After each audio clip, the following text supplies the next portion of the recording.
Bonjour à tous et bienvenue dans ce troisième épisode du Summer Bootcamp de Dietetic Student.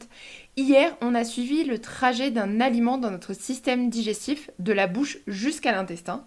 Aujourd'hui, on change une nouvelle fois de matière, cette fois-ci pour parler un petit peu nutrition. Tu as sûrement déjà entendu, déjà rencontré des sigles comme ANC, AR, VNR ou encore des recommandations nutritionnelles. Et si tu es comme beaucoup d'étudiants, tu les mélanges peut-être un peu tous. Et rassure-toi, c'est complètement normal.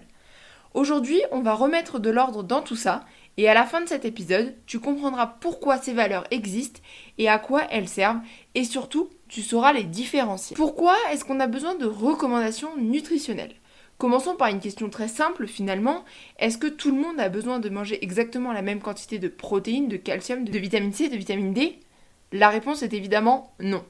Un nourrisson, une femme enceinte, un sportif, une personne âgée n'ont clairement pas les mêmes besoins. Alors, comment les scientifiques font-ils pour donner des recommandations adaptées à une population ?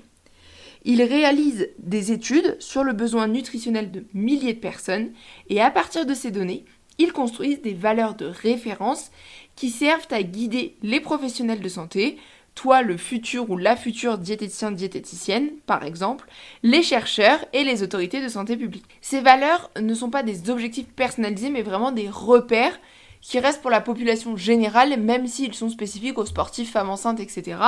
Ça reste des repères. C'est une nuance qui est assez importante, c'est vraiment pas personnalisé, c'est des repères généraux. On va commencer par les ANC ou plutôt les références nutritionnelles. Tu entendras encore très souvent parler des ANC, les apports nutritionnels conseillés, même on les retrouve encore sur certains emballages. Pendant longtemps, c'est un terme qui a été utilisé en France. C'était même le terme de référence utilisé en France. Aujourd'hui, on parle davantage de références nutritionnelles publiées par l'ANSES, donc l'Agence nationale de sécurité sanitaire de l'alimentation et de l'environnement et du travail. Mais dans les cours, les livres et même sur certains examens, le terme ANC est encore très présent. Tu vas le voir si tu fais des annales il y a encore quelques années, le terme ANC est encore présent. Ne sois donc pas surpris si tu le rencontres régulièrement.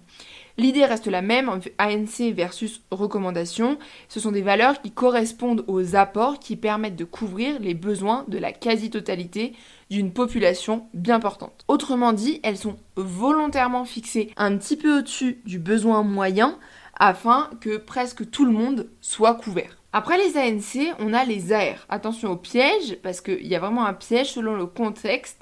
AR peut désigner des choses différentes. En Europe, lorsqu'on parle des étiquettes nutritionnelles, les AR correspondent aux apports de référence. Ce sont les valeurs utilisées sur les emballages alimentaires. Tu as sûrement déjà vu une mention comme cette portion apporte 20% des apports de référence.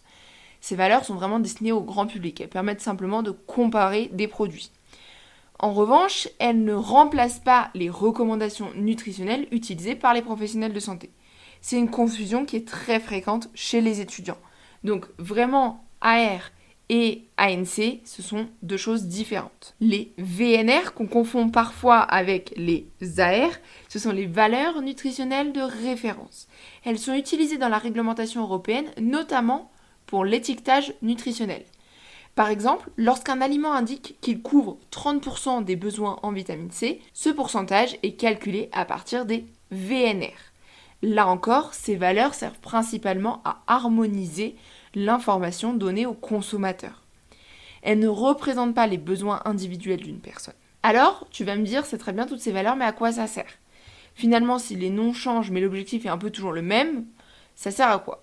Ça sert finalement à donner un cadre. Ces références, elles permettent d'élaborer des recommandations nutritionnelles, de construire des menus en restauration collective, d'évaluer les apports alimentaires, de créer les étiquetages nutritionnels, d'aider les professionnels de santé à accompagner leurs patients. Et en tant que futur diététicienne, tu utiliseras ces références très régulièrement. Mais tu apprendras aussi qu'elles doivent toujours être adaptées à la personne que tu accompagnes, car un chiffre ne remplace jamais un raisonnement clinique. Là, comme ça, l'épisode peut te sembler un peu barbare et un peu... c'est de la théorie, on s'en fout. Attention au BTS, des questions comme ça, de par cœur, de purement je connais mes définitions, je sais ce que c'est AR, VNR, voilà, je connais tout ça, c'est des points gratos à l'examen. Donc vraiment, je te conseille d'apprendre et de connaître toutes ces définitions. C'est vraiment des points mais gratos pour l'examen. Une erreur qu'on retrouve très souvent, beaucoup d'étudiants pensent qu'une personne est forcément en carence si elle n'atteint pas exactement les recommandations nutritionnelles. Attention, c'est pas vrai. Les recommandations sont vraiment des repères, donc il faut voir un petit peu le contexte plus largement avant de déceler une carence et souvent un examen biologique est nécessaire pour poser le diagnostic d'une carence. Comme d'habitude, si tu devais retenir exclusivement 3 idées de cet épisode, ce serait celle-ci. Premièrement, les recommandations nutritionnelles sont des valeurs construites à partir des besoins d'une population et non des objectifs personnalisés. Deuxièmement, les ANC sont encore très utilisés dans les cours, même si aujourd'hui on parle davantage de références nutritionnelles.